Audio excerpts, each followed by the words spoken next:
Theological crisis and indie rock are not phrases generally heard uttered in the same sentence, but the crumbling of faith is what the new album from David Bazan is all about.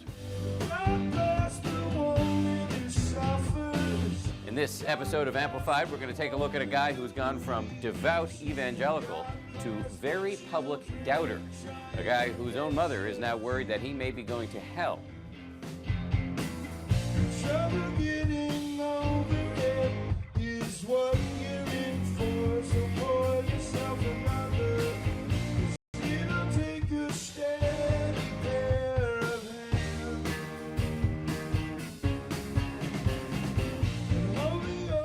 Assemblies of God, if I have it correctly, it's a pretty hardcore evangelical church. Yeah, it's Pentecostal. It's borderline fundamentalist. So it's fair to say that you had a very Christian upbringing. Oh yeah. I'll take something to believe, something with long sleeves, 'cause it's unpredictable. That Jesus said he'd fill my needs, but my heart still bleeds. It's just not physical. Did you feel like singing about Jesus hampered your acceptance in the larger indie rock world?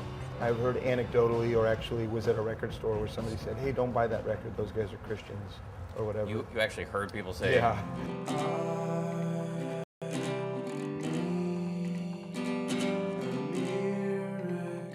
So as you started to separate yourselves from these beliefs that in many ways defined you for many years, your childhood, Yeah. the content of a lot of your lyrics, what impact did that have on your psychology?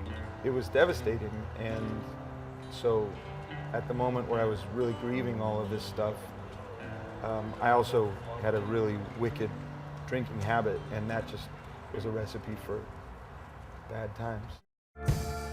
My body bangs and twitches. This brown liquor wets my tongue. My fingers find the stitches firmly back and forth. So at this point, would you say you're a Christian? No, You wouldn't. I would not. How would you describe yourself?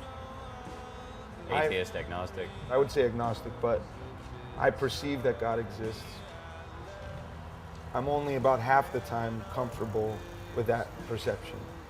Sometimes I really resist it. And I don't believe the narrative about capital G-O-D that Christianity sets forth and that the Bible sets forth. Do you believe the narrative about capital J-E-S-U-S? Not necessarily. But at some point, it's just a question of belief. Do you believe that he was the Son of God who was sent here to die for our sins? Not necessarily, no. But I guess I'm open to the possibility, but at this point I don't think so.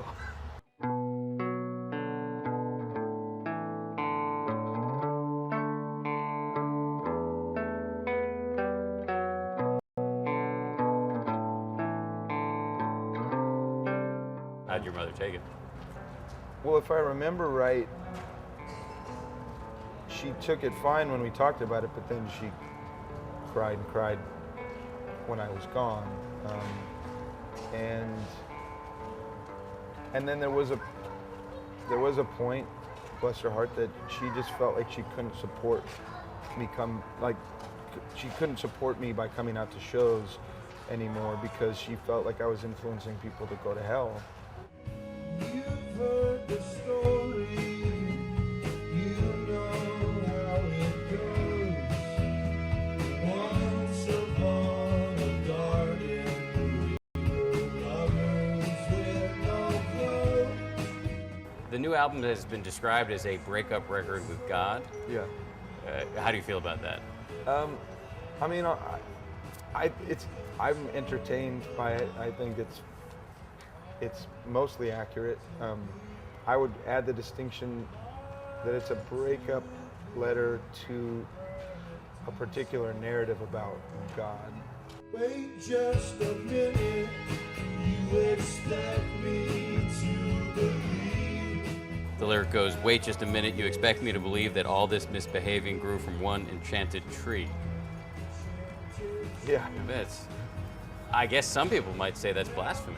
Yeah, it would be. I mean, it certainly saying that the Bible, that story in the Bible is not true.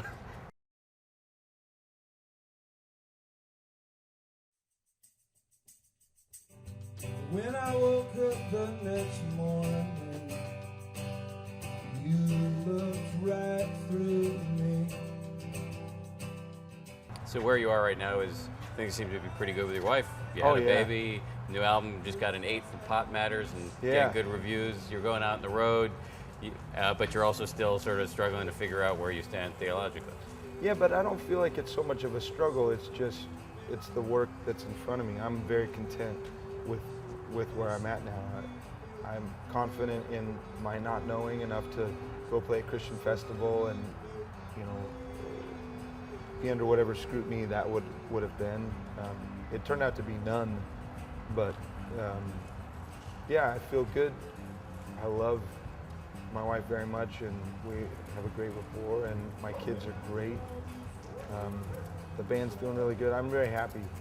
I can drink a beer every now and again, and it's not a big deal. And you got a lot of grist for lyrics. Yeah, this time around, the songs still ring very true every time I sing them. She said, "Please, Daddy,